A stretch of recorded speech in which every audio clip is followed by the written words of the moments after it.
Hello guys, आज हामी चाहिँ टिका लाउनु हिँडेको मामा घर। अनि बाटो चाहिँ एकदम छ कि भनेर बाटो एकदम लामो छ नि त। हामी कति बजी उठेको र हामी 6 बजे उठेको। अनि पूजा हामीभन्दा अलिकति छिटो उठेको थियो नि त। अनि केटी मान्छेले मेकअप गर्ने कति टाइम लाग्छ हजुरलाई थाहा छ होला। त्यही हामी चाहिँ मेकअप सेकअप गरेर अनि उपवास मेकअप सेकअप गरेर जान्छ। हामी यहाँ कि सन्तोषी पछाडि छ काली पूजा उहाँ हेर्नु सक्नुहुन्छ। ऊ यहाँ राखेको छ काली पूजा र अनि म चाहिँ हजुरलाई चाहिँ के अरे गाउँको भ्यू देखाउँछु।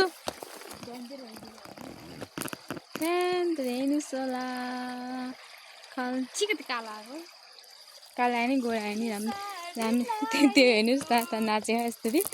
अनि बाटो चाहिँ एकदम छ कि पानी पानी टाइपको। अनि कस्तो गाह्रो होइन हेर्नु बाटो यस्तो बाटो चाहिँ हामी चाहिँ फेरि यस्तो उक्कली उक्कली हिँड्नुपर्छ यहाँनिर।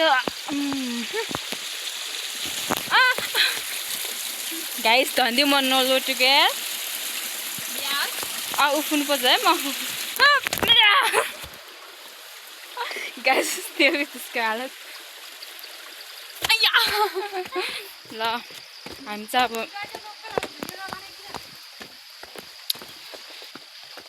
राम चाहिँ हिँड्नु त दिए यहाँ कता अत्ताउँछुस्। अनि उहाँ गएर फेरि टिका सेका लगाएर फेरि फर्किनुपर्छ हामी चाहिँ। अनि अलिक गाह्रो भयो क्या त्यही भएर यहाँ रोड बनाउनु पर्छ। पूजा त्यही भयो रोड बनाऊ यहाँ अब गाडी हिँड्ने बनाऊ जहाँ सधैँ भिलेज सिलेज भए पनि होइन गाइसरी भिलेज भए पनि त अलिकति राम्रो उस गर्नु पऱ्यो नि। हाम्रो त साँच्ची हो भनेको हाम्रो गाउँमा त बाटो बनाएको के। अनि बोलेरोहरू हिँड्छ बाइक स्कुटरहरू पनि हिँड्छ। पछि यसलाई पनि त डेभलप गर्नु मिल्छ नि त। पछि मलाई पैसा थप्नु त सरकारले पैसा थप्ने हो। अनि यहाँ यो गाउँको मान्छे पनि त पैसा थप्नु पर्यो हो कि न गाइसहरू। त्यसै पैसा थप्नु त्यो लाटी उहाँ कति ढिला आउँथ्यो होला गाइस। म चाहिँ हजुर अम्बा देखाउँछु। अम्बा म चाहिँ अम्बा देखाउँछु है गाइस। भाग अम्बा टिप्नको लागि भाग गाइस। बाटो चाहिँ एकदम यस्तो छ क्या हेर्न सक्नुहुन्छ। त्यही भएर मैले पूजालाई डेभलप बना भनेको घाँटी बाटोको लागि। गाइस जहाँ हामी हिँड्नुपर्छ गाइस। जुत्ता सफा गरेको पनि यस्तै हो जुत्ता हेर्नु गाइस। जुत्ता पनि यस्तै हो। अम्बा अम्बा गाइस अम्बा कति धेरै अम्बा फुले हेर्नुहोस् त। फाइनली चाहिँ मेरो मामा घर होइन हामी तिनैजनाको मामा घर हो गाइस। म खाएँ ल नखाऊ न प्लिज। मिठो रहेछ यम्मी।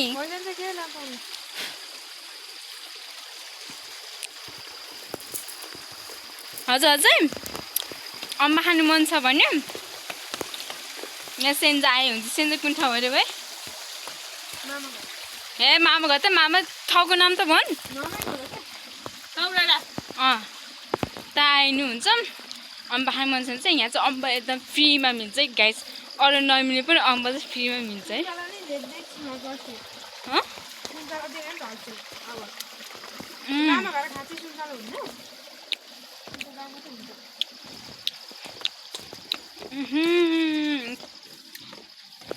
कस्तो मिठो हुन्छ नि गाइस। हामी हिजो पनि आएको यहाँ चौचो हिँडेको लागि।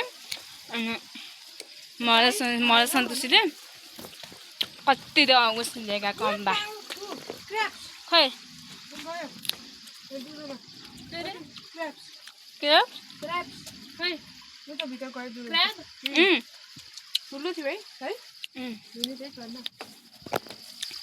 गाइस। पूजा यस्तो हिँडाएको छ हेर्नुहोस् त।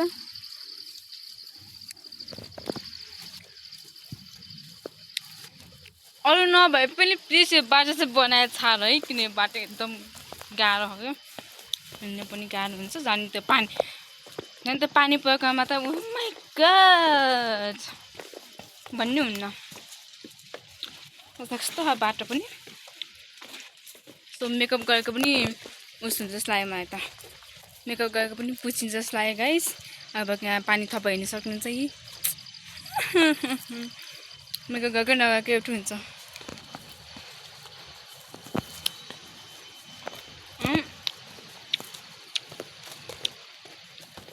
हजुर चाहिँ एउटा पुल चाहिँ राखेको छन् त्यहाँ आधी पुल हो त्यही म हजुरलाई देखाउँछु त्यो पुल चाहिँ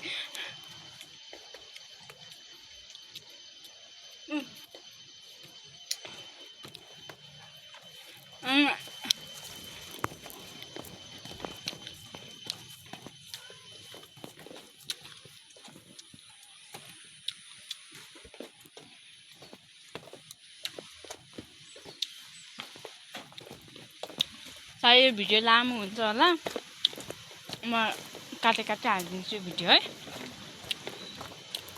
मेरो भिडियो छुट्टै हो नि अब पुल आउनु आँट्यो म पुल देखाउँछ हजुरलाई अम्बा खाएर भ्याएको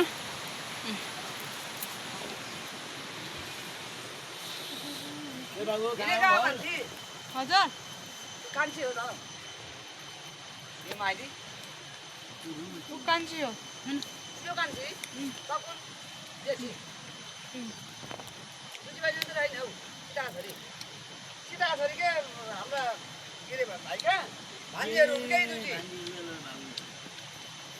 ए तिम्रो नै हौ गाइस अनि यिनीहरूको आफ्नो त पर्छ नि त यिनीहरूको पनि अनि त्यही भएर बोइरहेको छन् मलाई चाहिँ अहिले चाहिँ माथि गरौँ एउटा राम्रो भ्यू देखाउँछु है मेरो हात दुख्यो क्या केलासँग साउँछ त्यही भएर फुल चाहिँ देखाउँछु म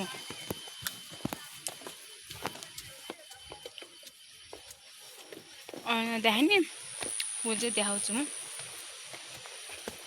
गाइस स्कुल यिनीहरूको स्कुल गाइस स्कुल हेर्न सक्नुहुन्छ स्कुल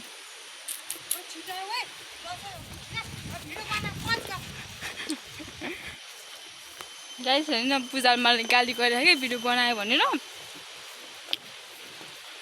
भिडियो त बनाउनु पऱ्यो एकचोटि होइन मिहिनेत गरेर साथीको गाउँ आएको अनि साथीको गाउँ आएपछि भिडियो त बनाउनु पऱ्यो त्यो भने गाली गरी चाहिँ पोस्ट गऱ्यो भनेर सो म चाहिँ हजुर चाहिँ अब चाहिँ पुल देखाउँछु पुल आउन आँटेको छ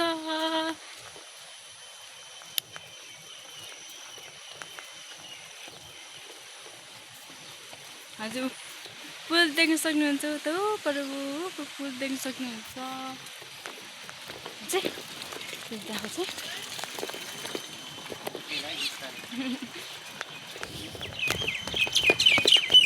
गाइस हामी चाहिँ फाइनली केमा है पुलमा आयौँ पुलमा सो काली पूजा सरी भाइ आला बनाइदिन्छु भिडियो म यहाँ ल गाइस हामी चाहिँ अब पुलमा हिँड्दैछौँ होइन पुलमा काली पूजा सो गाइस सर हामी चाहिँ पुलमा पुगिसक्यौँ सो अब यहाँ लगभग कति घन्टा लाग्छ जान सो गाइस हामी चाहिँ त्यहाँनिर चाहिँ पुलमा पुगिसक्यौँ सो अब मामा घर पनि लगभग आइपुग्नु भन्नु अब 1 घन्टा चाहिँ हो लगभग जस्ट हाम्रो लागि 1 घन्टा पनि धेरै हुन्छ होइन हजुर के कस्तो हुन्छ 1 घन्टा धेरै हुन्छ कि थोरै हुन्छ मलाई थाहा भएन नि त गाइस हामी देखाऊँ अनि सो हामी चाहिँ अब